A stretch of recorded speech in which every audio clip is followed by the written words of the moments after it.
Okay, today is Sunday, and yep, you guessed it, it is the weekly tarot show. Sorry I've delayed a couple of days, just the way it is. I'm doing this for fun, so what the hell. Anyway, today we got quite a cool show. We got three guys, it's all the guys, not all the girls. It makes a nice change for me once in a while to have a show which is just purely guys all the way through. Anyway, here we go. We're starting with Craig, who's writing a couple of novels and wants to know about finding an agent and getting himself published. Alright, so what we'll do, Craig, is we'll just do a very short reading. We'll have a look over the next few years and we'll just see what kind of things are coming up for you. And again, taking it one step at a time. The cards are already shuffled. I've just cut about 6 times just because it adds to the randomness. Now, here we go. I'm just dealing out the cards now. We'll see what comes through. Alright. You got a bit of a ride ahead of you, I'll tell you that. I mean, the general feeling I'm getting is your short term, looks like you got a lot of things to be hopeful for, because there's going to be lots of tiny little things coming through, which you will see as being a struggle to get somewhere. You'll be holding your hope up in place and trying to get that feeling of self-actualization. This card here, which is the Four of Staves reversed, is talking about a feeling of happiness and self-actualization which isn't quite there yet. So it looks like it's not quite going to happen. You're going to have some disappointments on the way, probably within this year. So yeah, there is good. I want to try and put this as plainly as I can. There's going to be some moments which are going to cause you some unhappiness. Do not completely give up. Every single time you get a feeling of failure, that's an opportunity for you to learn from and to change your tactics and change your methods of doing stuff. But after that, and I feel this will be coming towards the end of this year and starting in next year, 2010, we've got some excellent signs of new beginnings and hard work actually being done and steering your career in the right direction. So as far as finding an agent, yes, it does look like that's going to happen, and yes, it does look like you're actually going to get some good work done. Moving on long term, the Hermit card here is coming out really powerful for you. In this particular case, I mean, the meaning of the Hermit card does vary a lot depending upon the context, the question, the other cards around it. In this particular case, it's seeing you basically as being a star in a shining light with a new style and new messages to bring to the world, new gifts and new power. So that's actually feeling very, very good in the long term. But remember, when you get moments which are, let's say, difficult, the thing to do is to move above that, move beyond that, rise above it, and find new courses of action. Now we're moving on to Kevin, who's graduating high school relatively soon and wants to write and direct a film. He's very much in control of his future and wants to see himself reaching his goals. But he would like a bit of deeper insight into the journey and aspects of himself that he should improve or resolve. Okay. Now, I'll tell you the truth, Kevin. Many, many years ago, I was a part of a film company myself. And the first thing I will say, and this is very important, it depends a lot upon who you're working with and who you're working for, if you're working for anyone. It's not just a question of the skills you've got or the skills you get. It's a question of how you work and who you work with.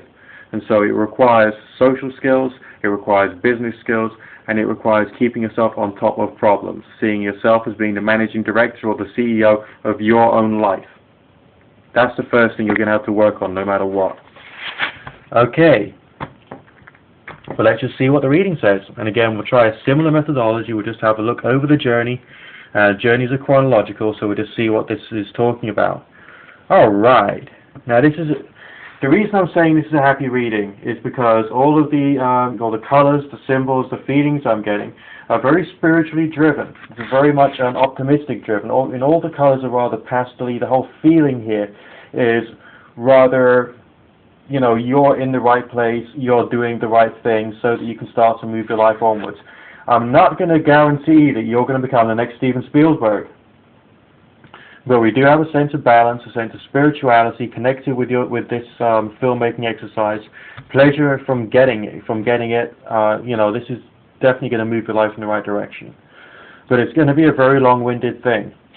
A good friend of mine pointed me towards a film called Star Wreck, which you can probably find here on YouTube. That's like Star Trek, but it's got the word wreck, as in W-R-E-C-K, I think. And that film took about 4 years to make, and that was just a few guys working in their flat to make it, using a lot of chroma key and other CG type effects. So things can happen. Just working from home. And I think you get a lot of pleasure from this. But the first signs here are the ones you've got to pay attention to, and that's keeping balance. I've already mentioned keeping in control. I don't have to mention that again. But there's balance, there's getting pleasure from this, and it does seem to be providing you with lots of skills you're going to be using long term. The Prince of Swords here, reverse, is telling me about using your skills to try and find very creative ways of getting that feeling of success that you need. So that's again very good. I'm expanding the reading further with one more card to look to see whether you'll be eventually very successful in filmmaking itself. And yeah, the signs are very strong. The Sun card often deals with very sunny things, happy emotions. If it was a love reading, that would be very, very positive for a sense of loving joy between two people. But no, this is not a love reading. This is like a career and future reading, talking about you feeling content doing what you're doing. So again, more positive signs. Now, just another quick shuffle, and we'll do the final reading, which is for Jack, who's involved with an older woman. And he wants to know whether it's going to work out. We'll do the 8-card relationship methodology, which is just the traditional Nick Dutch way. I've been doing it for years.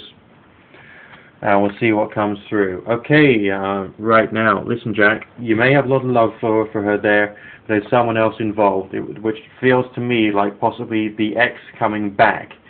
Watch out. This is a woman who's had plenty of relationships, and there's someone else from her past coming back. On her side of the reading, yeah, she's going to want to try and work hard to make sure that she gets the relationship of her dreams. And yet there is a feeling that you are somehow involved with this. But on your side of the reading, although we have signs of wanting to try and set up something new going between you and her, like a new phase in the relationship, we've got some confused signs here in the upright 3 of Swords, which is talking about unhappiness. So in trying to get your final goal, it's going to be difficult. Alright? Now, how does the future actually pan out? Well, this is looking better than the here and now signs are talking about. All these 5 cards down here relate to here and now, more or less, okay? Depending, of course, upon the cards, the meanings of what's coming through to me. But this part of the reading, these 3 cards deal with your short-term, mid-term, and long-term futures. And they are all very happy signs. So, Jack, I mean, I don't want to get your hopes up too high, because obviously you've got a very tricky situation in the here and now. But here we got a sense of a spiritual feeling of connectedness, and a sense of loving joy, and a feeling of there being only a few moments of irritation, but basically nothing really serious there. So your cautionary signs are in the here and now, they're not in the future. So whatever decisions you make now will have an impact upon the future, and it's your responsibility to make that good. Okay, I'll expand the reading even further, and this is even more funny, okay? Because once again, we've got the Sun card coming through. You do have a future with her, but it's going to be bloody hard, you know, making sure you get it sorted out, bearing in mind she's got someone else coming back into her life. Alright? Bottom line there, Jack, look after yourself, think smart, act smart, be clever, and enjoy your time with her, okay? Good fortune and God bless one and all. Nick Dutch signing out.